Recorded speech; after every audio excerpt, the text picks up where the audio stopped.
Shalom. Shalom. Apa kabar? Ada sukacita? Coba lihat senyumnya dong. Shalom. Apa kabar? Ada sukacita? Mana mesemnya? Alkitab berkata hati gembira adalah obat yang manjur. Tapi semangat yang patah mengeringkan tulang. Saya senang setiap menyampaikan firman, mengingatkan jemaat dari Amsal 17 ayat yang ke-22, yang berkata hati gembira adalah obat yang manjur, tapi semangat yang patah mengeringkan tulang. Kenapa saya suka mengingatkan? Karena kalau tidak diingatkan pasti nggak ingat. Jadi harus terus-menerus diingatkan supaya ingat. Ketika tidak diingatkan dia bisa lupa. Bagaimana supaya tidak lupa? Harus memaksa diri mengingat. Saya kasih contoh, saudara, siapa yang sampai hari ini masih mengingat temannya yang punya utang? Karena saudara mengingat terus kan, apalagi kalau utangnya nggak dibayar, terus pasti diingat. Bahkan untuk membuat ingatannya tidak lupa, didoakan. Tambah ingat dia. Tiap hari diingat, tiap hari diingat. Itu sebabnya hutangnya teman gak pernah lupa. Atau saudara, mungkin hari ini kau kecewa dengan seseorang. Mungkin suami, mungkin istri, mungkin temanmu, atau seseorang yang mengecewakan engkau. Tapi kalau engkau tidak berusaha untuk melupakan, tidak akan pernah lupa. Untuk melupakan gak butuh proses. Butuh keputusan. Kalau orang itu tidak mau memutuskan untuk melupakan, ya enggak lupa. Pak, saya proses. Loh, memutuskan itu enggak butuh proses, iya atau tidak? Kalau mau iya, langsung dia tidak ingat lagi. Pada waktu muncul, langsung tolak dalam nama Yesus. Pada waktu muncul, langsung hilangkan kembali dengan kekuatan pribadimu. Waktu muncul, engkau tidak lagi mengingat-ingat. Berarti apa? Orang dunia pun bisa tidak mengingat, apalagi saudara punya Tuhan Yesus. Kenapa kok tidak lebih punya kekuatan yang lebih hebat?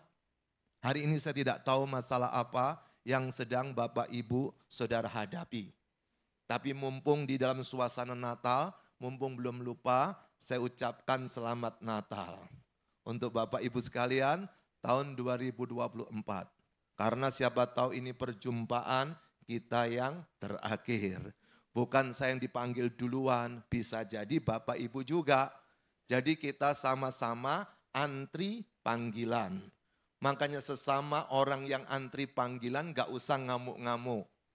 Artinya apa? Kalau engkau lihat suamimu menjengkelkan, lihat wajahnya baik-baik. Kan sama-sama antri panggilan.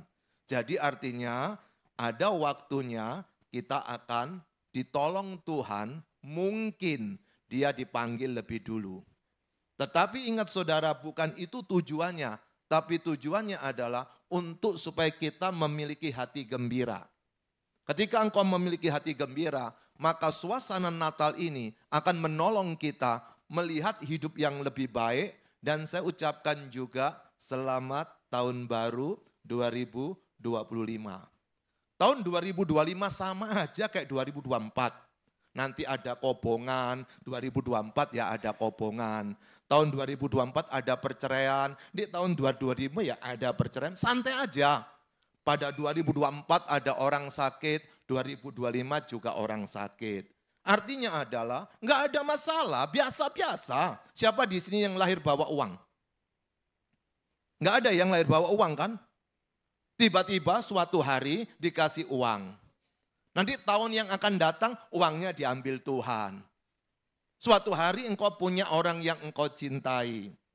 Suatu hari diambil Tuhan. Ini kehidupan. Jadi kalau kita mengerti tentang kehidupan seperti ini, kita akan belajar punya hati gembira. Karena hati gembira adalah bagian dari pengalaman kita untuk menikmati Tuhan setiap hari. Tapi kalau engkau tidak berjuang untuk memiliki hati gembira, maka engkau mengikut Tuhan dengan bersungut-sungut.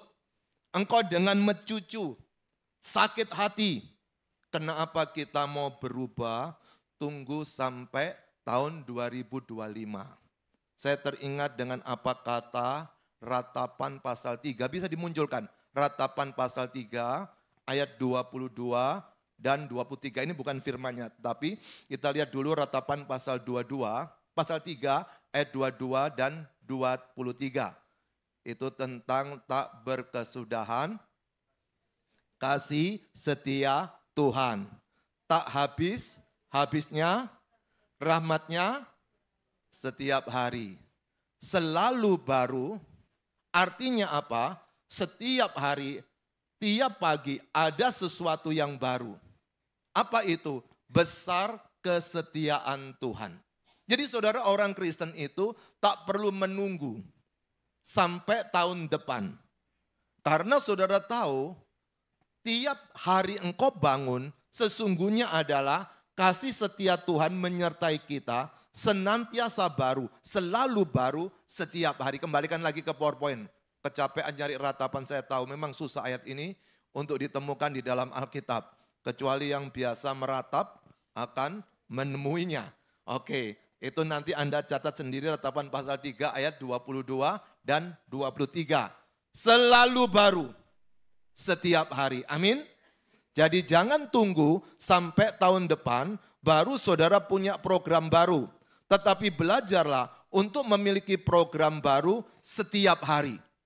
Karena pada waktu engkau bangun pagi, perhatikan kakinya pasti dari begini akan menginjak bumi lagi. Tapi kalau waktu bangun pagi nggak nginjak bumi lagi, berarti nginjak surga. Tinggal milih salah satu. Menikmati sekali hidup ini kan. Makanya orang Kristen tak takut bicara tentang kematian, tak takut bicara tentang persoalan, karena semua adalah bagian dari pemeliharaan Tuhan untuk kita setiap hari. Nah, saat ini kita akan bersama-sama akan merenungkan tentang terang bagi dunia. Saya senang setiap menyampaikan firman di gereja manapun, ingin mendukung atau support kepada tema yang disampaikan oleh Bapak Gembala. Bapak Gembala memberikan tema terang bagi dunia, itu tentunya Tuhan berbicara khusus kepada beliau. Dan saya hanyalah Yohanes Pembaptis yang berteriak-teriak di depan ini. Untuk apa? Meneguhkan tema yang sudah diberikan oleh Tuhan melalui otoritas setempat. Tapi saudara tahu, pengkhotbah yang mengikuti tema gereja masing-masing itu capek luar biasa. Saya siang ini ada di sebuah gereja, temanya beda. Jadi Anda tahu kerjaannya cuma belajar, belajar, dan belajar. Enggak ada lagi, ada yang berkata seperti ini, enak ya kita tukeran dengan Bapak aja ya. Kadang-kadang saya siang itu kan nongkrong di mall-mall ya. Karena apa? Karena memang enggak ada yang dikerjakan toh. Dan bukan itu, tapi ngadem. You know ngadem? Jadi ketika di jalan panas, masuk mall kan dingin. Bayar parkir, nongkrong di situ 2-3 jam, wah sudah dingin, dapat pencerahan baru, dapat semangat baru, pulang belajar lagi, kemudian menjadi berkat dimanapun kita berada. Terang bagi dunia. Saudara dikasih Tuhan, pada waktu kita memikirkan terang, di dalam kitab Kejadian ada 2 makna yang terkait dengan terang. Yang pertama adalah terang secara spiritual, pada waktu keadaan gelap, maka terang dari Allah yang menerangi. Tapi kemudian dalam Kejadian pasal pertama juga dijelaskan tentang keberadaan benda penerang. Jadi ada terang secara spiritual, tapi ada terang secara material. Jadi pada waktu kita nanti merenungkan tentang terang ini, jangan pikiran kita teringat pada lampu. Lampu ini benda penerang. Matahari benda penerang. Itu adalah alat untuk memberikan terang kepada satu wilayah di mana ada kegelapan.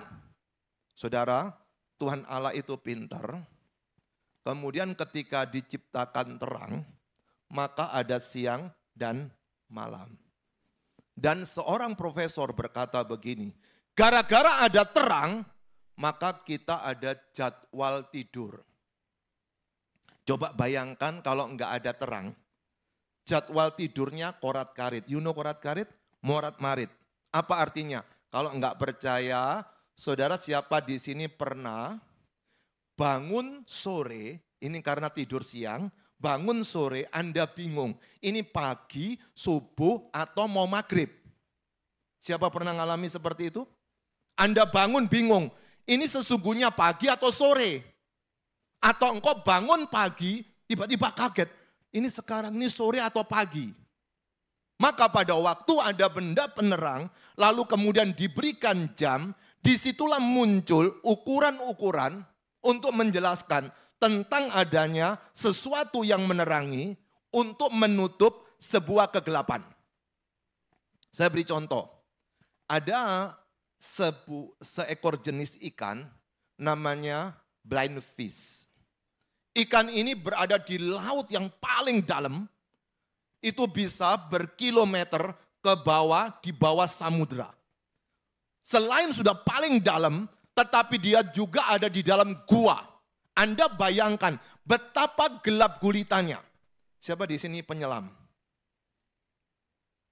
Saya ini penyelam karena nggak bisa renang. Kalau nyemplung kolam itu langsung nyelam saya. Kata orang-orang gini, Bapak diem aja, nanti bisa ngambang sendiri. Saya coba diem, tetap nyelam juga duduk di lantainya kolam tersebut. Kalau orang biasa nyelam, kata para penyelam, semakin dalam semakin gelap. Makanya para penyelam itu diberikan tali untuk bisa ngukur, supaya tahu jalan pulangnya kemana, sumber cahayanya di mana. Jadi kalau engkau suka nonton di televisi, film-film dokumenter, para penyelam sampai ke dalam, itu dia lihat cari cahaya di mana. Cahaya itu adalah sumber kehidupannya. Karena pada waktu ada cahaya, berarti itu naik ke atas bumi. Nah saudara, ikan ini, ikan yang hidupnya di tempat yang gelap, bukan cuma gelap, tapi gelap gulita. Gelap banget. Saya teringat suatu hari saya pelayanan di Papua, kemudian zaman itu, zaman OPM. Jadi tengah malam biasa lampunya dimatiin, karena apa? Supaya tidak tahu di mana ada penduduk, di mana ada kehidupan. Karena kadang-kadang di luar tembak-tembak, dardor, dardor. Saya ada di situ juga. Nah suatu hari saya tidak dikasih tahu. Kemudian tengah malam dimatiin, gelap gulita. Sesak napas saya. Kenapa? Ketika bangun, wih kenapa gelap sekali? Gelap luar biasa. Sangat super gelap. Sampai napas pun susah. Lalu saya bersyukur hidup di zaman HP. Jadi HP-nya ada lampu sedikit, langsung napasnya normal kembali. Nah saudara pada waktu bangun Anda tahu itu kelabang gedenya segini, kaki 1000 gedenya segini, itu di sekitar tempat tidur saya. Singkat cerita lupakan itu, kembali kepada ikan. Nah ikan ini saudara, di tempat yang gelap tersebut, gelap gulitanya luar biasa, saya percaya Tuhan menciptakan ada mata. Tapi menurut penelitian, rupa-rupanya matanya tidak berfungsi lagi. Kenapa? Karena gelap.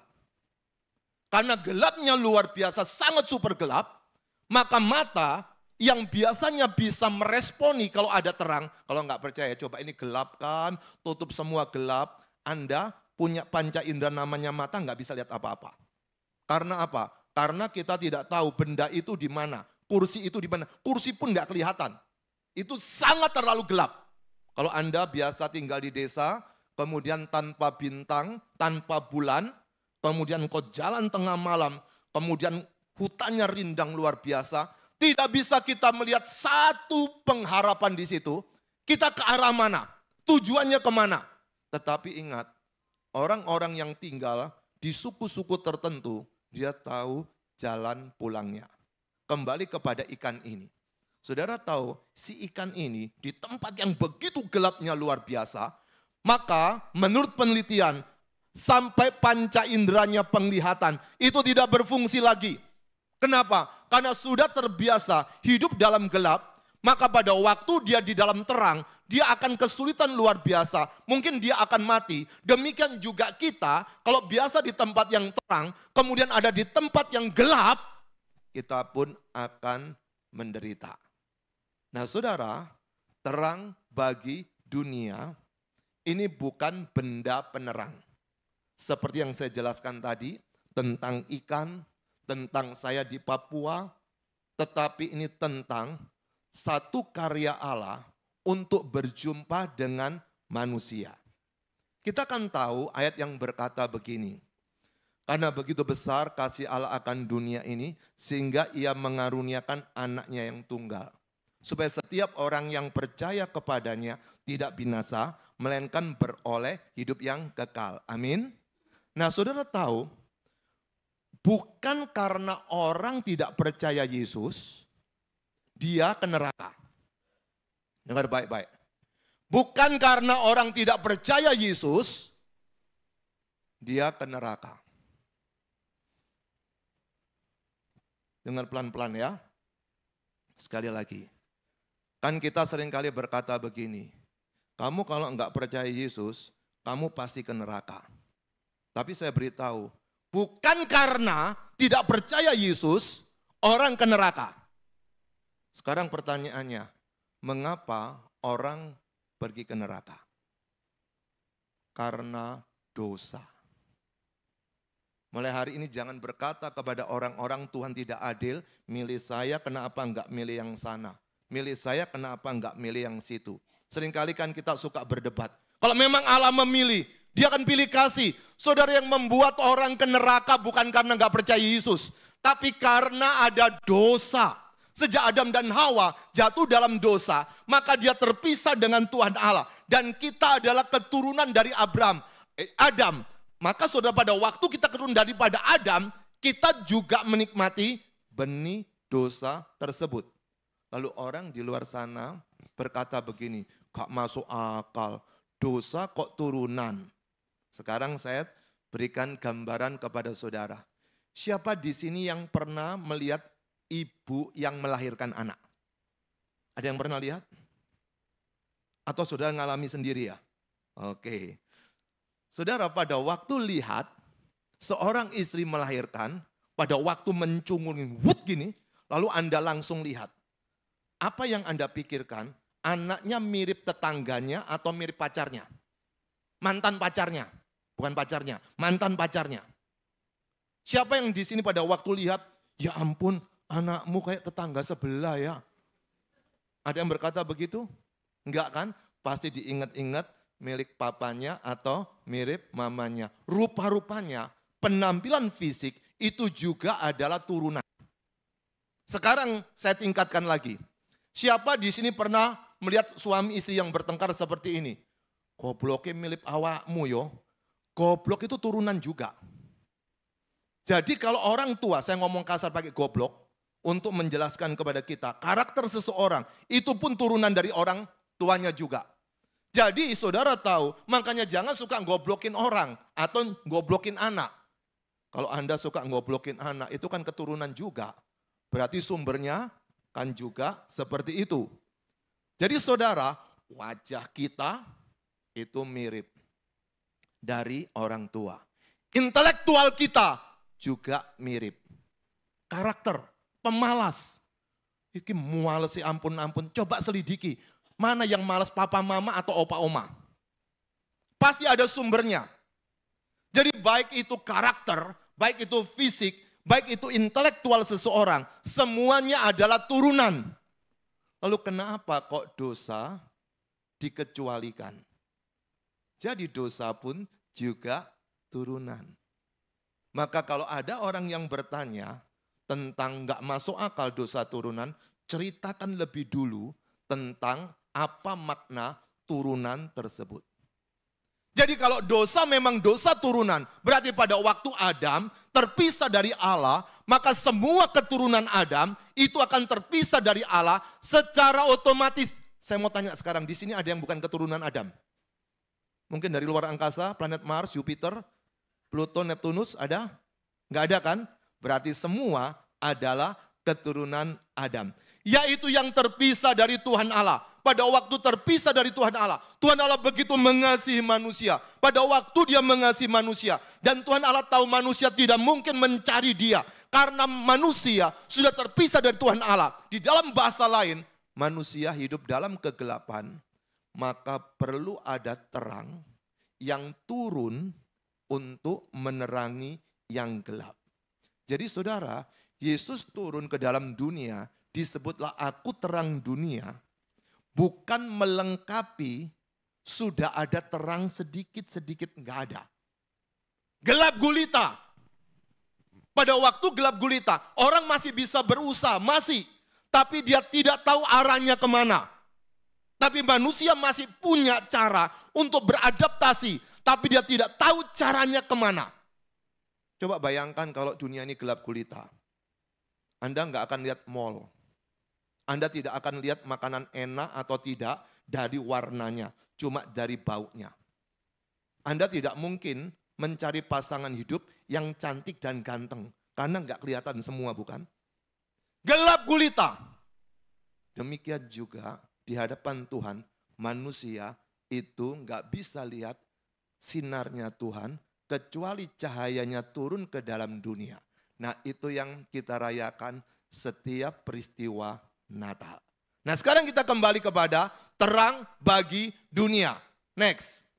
Maka kita akan melihat satu bagian firman Tuhan dari Yohanes pasal yang ke-12, ayat yang ke-46 hingga ayat yang ke-48. Jangan khawatir cuma 3 ayat aja ya. Kita renungkan 3 ayat ini, kita akan mendapatkan ada 3 tujuan terang itu ada di antara kita. Kita akan baca bagian ini bersama-sama. Kalau bawa Alkitab silakan dibuka. Kalau bawa HP, Android, atau iPhone silakan dibuka. Tapi kalau enggak bawa apa-apa, mungkin saudara biasa menghafal, juga enggak apa-apa.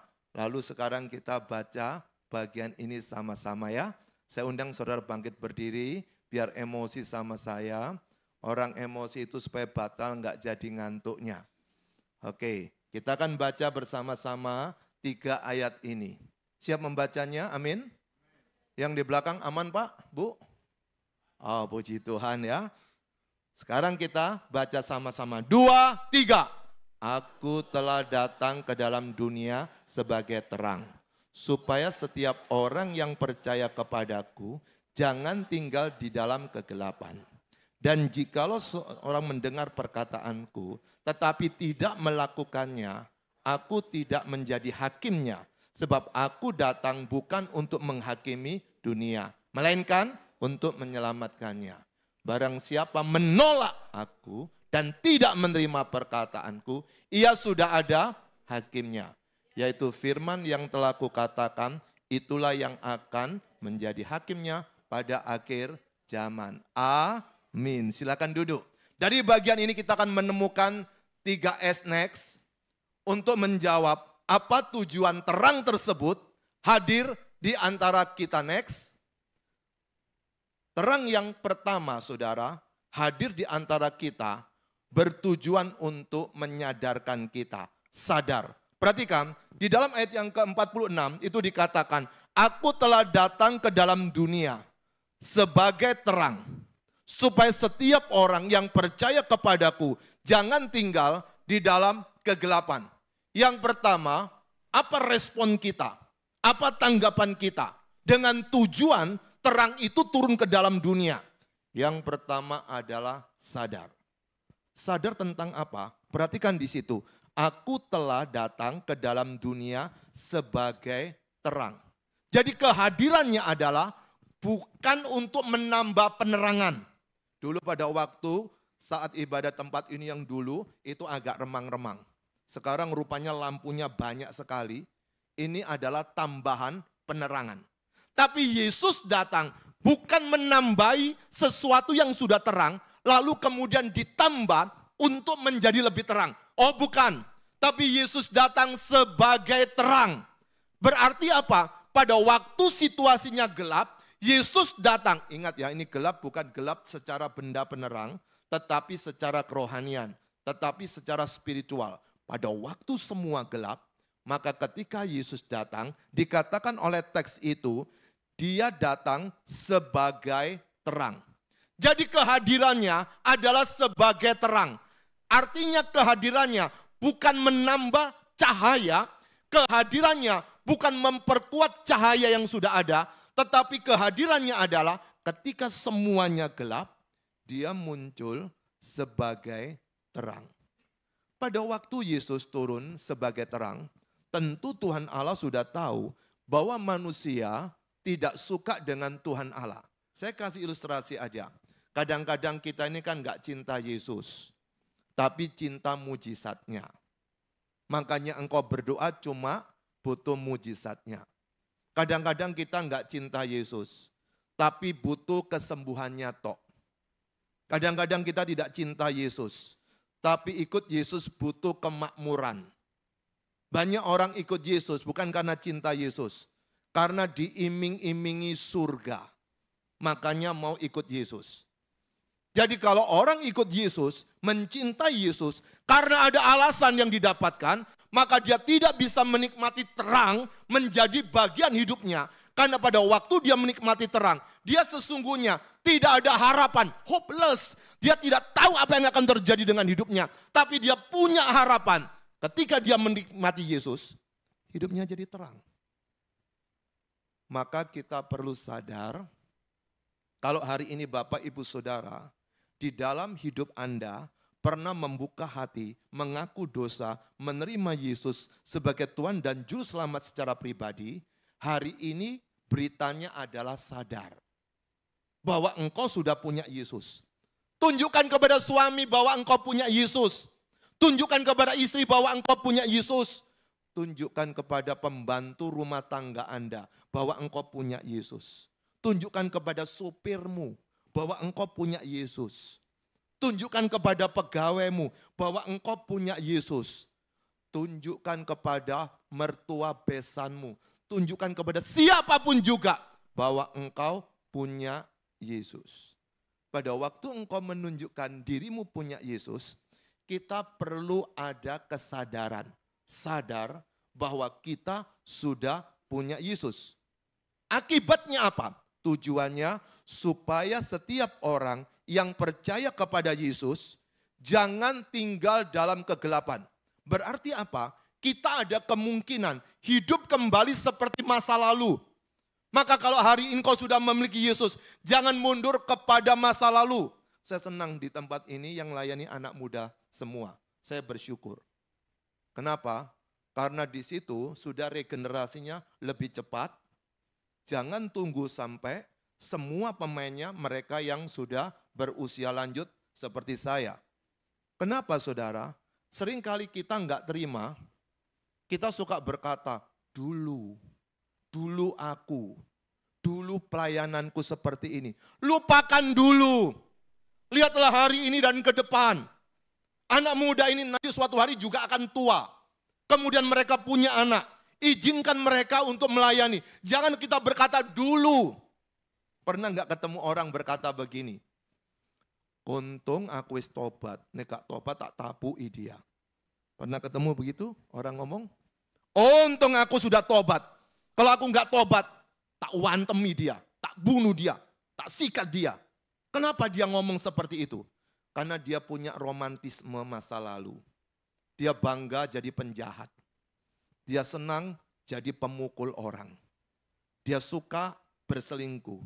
Dia pamer kepada orang-orang baik. Dia bersaksi kepada orang-orang tulus. Coba kalau aku dulu, loh ngapain kok bersaksi yang jahat? Maka itu dikatakan supaya setiap orang yang percaya kepadaku jangan tinggal di dalam kegelapan. Apa itu kegelapan? Next.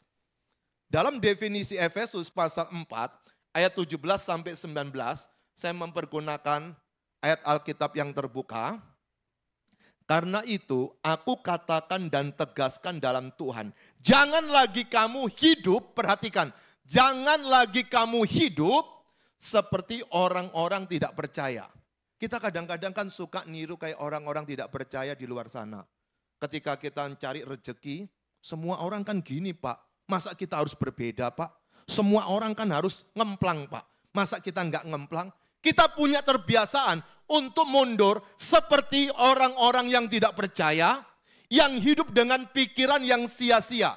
Apapun yang mereka lakukan, mereka lupa. Salomo itu di dalam Alkitab saudara, 15 kali dia berkata sia-sia dalam kitab Pengkhotbah. Padahal dia punya 700 istri dengan 300 gendaan. Jadi totalnya 1000. Dia kaya raya, banyak wanita, kekuasaannya luar biasa. Tapi pada waktu dia tua, sebelum kerajaannya terpecah jadi 2. Dia berkata, sia-sia segala sesuatu di bawah kolong langit.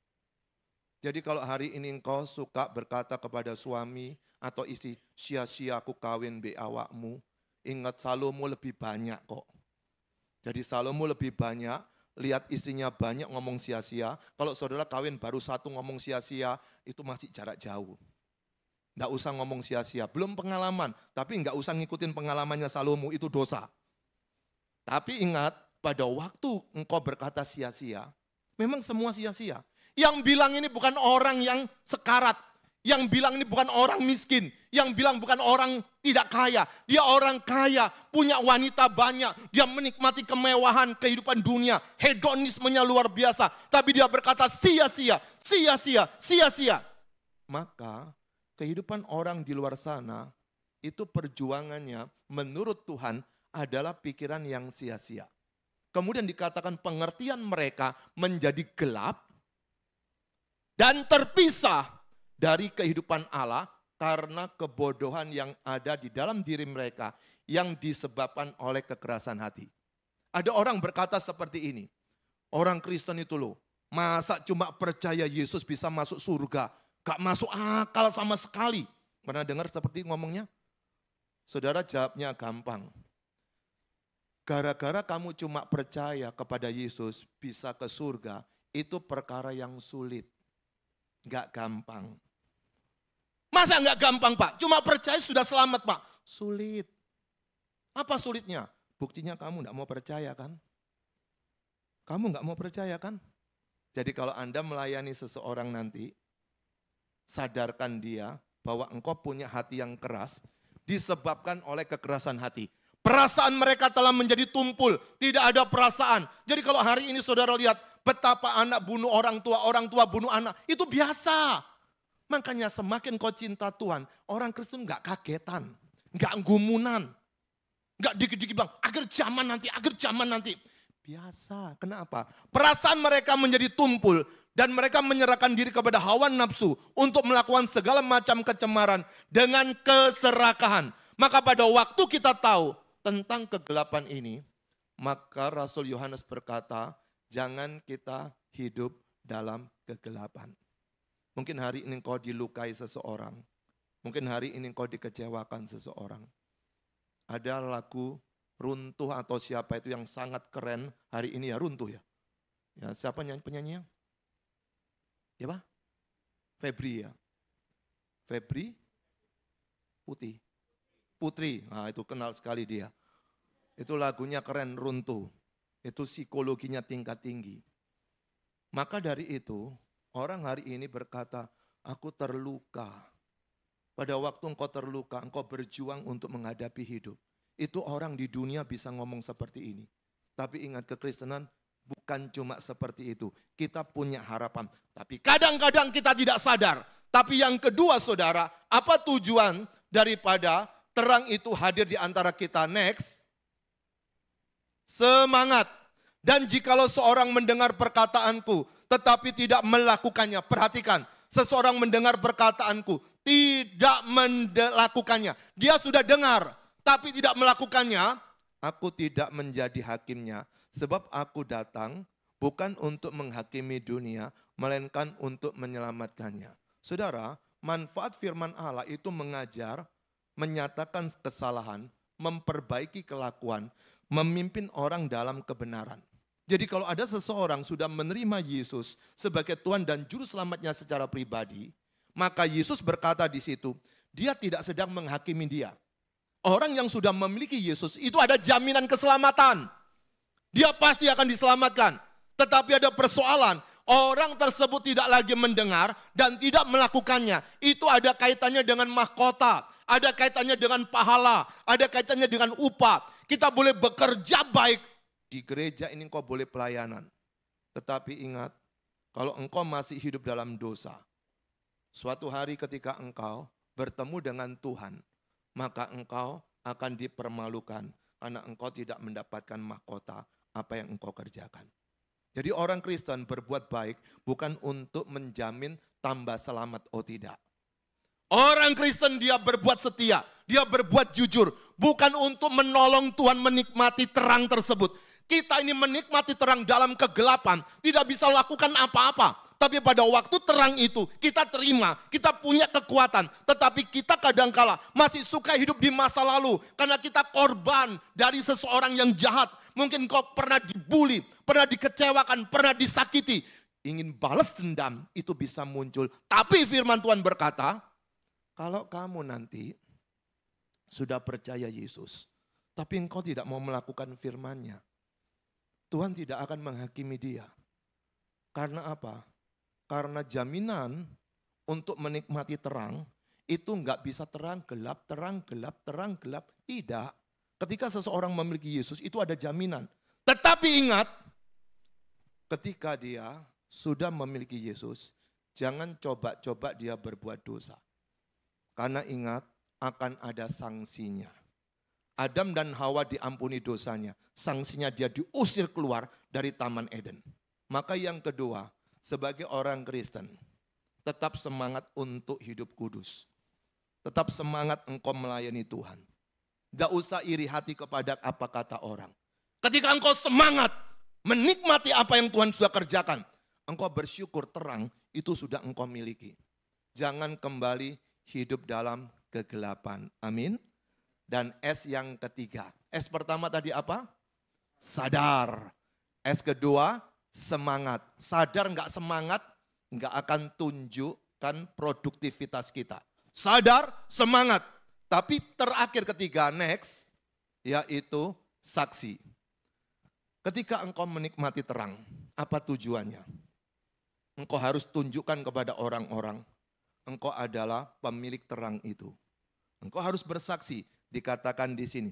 Barang siapa menolak aku dan tidak menerima perkataanku, bandingkan dengan yang tadi, ini barang siapa menolak, tidak menerima perkataan. Mundurkan ke nomor 2 bisa? Mundurkan ke nomor 2. WA-nya berhenti dulu ya. Mungkin lagi WA-an dia. Dan jikalau seorang mendengar perkataanku tetapi tidak melakukan. Perhatikan ya. Seseorang mendengar tapi tidak melakukannya. Sekarang yang nomor 3. Barang siapa menolak dan tidak menerima perkataanku.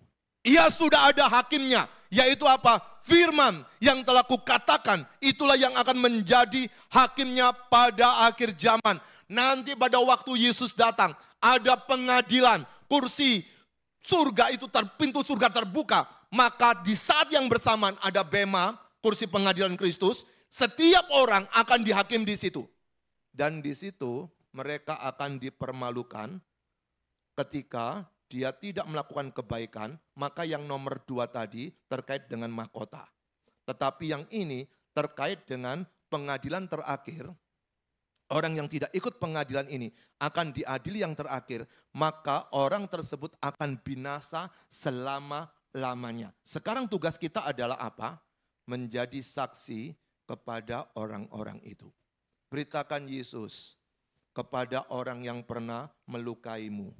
Beritakan Yesus kepada orang yang pernah mencederaimu. Beritakan Yesus kepada orang-orang yang pernah mengkhianatimu. Engkau adalah saksi. Hidup kita tidak lama. Sebentar lagi kita semakin tua. Sisa hidup kita semakin pendek. Maka semakin umurmu panjang, sisanya tambah pendek. Kalau sekarang umur 50, engkau dikasih umur 80, sisa 30 tahun. Tahun depan sudah 51, sisa 29. Tahun depan 52, sisa 28. Semakin panjang umur, semakin pendek sisa kita. Maka sekarang berjuanglah jadi saksi. Mungkin engkau tidak berani berbicara, tapi tunjukkan terang itu kepada suami, kepada istrimu, kepada orang yang melukai engkau, yang pernah mengkhianati engkau. Tunjukkan terang itu kepada mantan pacarmu, tunjukkan terang kepada teman-temanmu di gereja ini, tunjukkan terang kepada siapa saja. Mengapa saudara? Karena waktunya sudah habis. Mari bangkit berdiri yuk.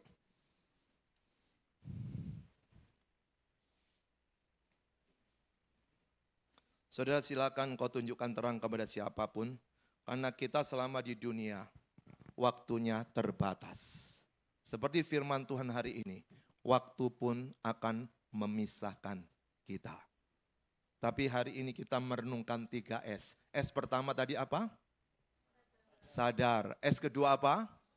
Semangat. S ketiga apa? Saksi. Hari ini sadari dirimu. Engkau sudah memiliki terang. Jangan hidup dalam kegelapan. Semangat. Jangan putus asa. Meniru orang di luar sana. Berjuanglah untuk hidup baik. Untuk hidup jujur setia. Saksi. Beritakan terang itu kepada suamimu, kepada istrimu, anakmu, mertuamu, besanmu, keponakanmu, siapa saja. Jikalau memang engkau sudah menikmati terang itu. Hari ini saya tidak tahu apa yang sedang engkau gumulkan. Tapi saya berikan waktu sejenak. Masing-masing engkau tundukkan kepalamu dan berdoalah kepada Tuhan. Berkat apa yang sudah engkau dapatkan dari firman pada hari ini? Saya tidak tahu berkat apa yang engkau dapatkan. Tetapi yang saya tahu, kalau engkau sudah mendapatkan berkat, jadilah pelaku firman. Jadilah pelaku firman. Bersyukurlah suamimu jahat, istrimu jahat, orang sekitarmu mengkhianat. Bersyukurlah. Tapi sadar kita nggak boleh ikut-ikutan. Semangat untuk menghadapi orang ini. Saksi. Beritakan keselamatan kepada dia. Mungkin hari ini engkau sebagai orang Kristen sudah apatis. Lihat keadaan dunia yang seperti ini. Ini sesuatu yang biasa Pak Bu.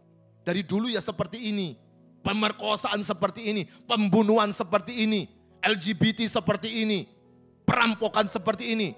Perang-perang seperti ini. Bunuh-bunuhan seperti ini. Nggak ada sesuatu yang baru di bawah kolong langit. Cuma bagaimana kita menghargainya itu yang membedakan. Hari ini yang kecewa sebagai orang Kristen. Ayo bangunkan imanmu lagi. Semangatlah. Mungkin kau dulu bergairah sekali untuk menginjil. Kau bergairah sekali untuk mensupport pelayanan. Sekarang semangat lagi. Tidak usah lihat orang kebanyakan seperti apa. Itu hak asasinya orang. Tapi tunjukkan engkau punya yang beda. Saya tahu Roh Kudus sedang bekerja. Gak usah malu kalau engkau mencucurkan air mata hari ini. Tapi pastikan engkau bertobat dan mau berubah. Saya berikan waktu 15 detik masing-masing berdoa kepada Tuhan. Semua berdoa, semua berdoa, semua berdoa, semua berdoa, semua berdoa.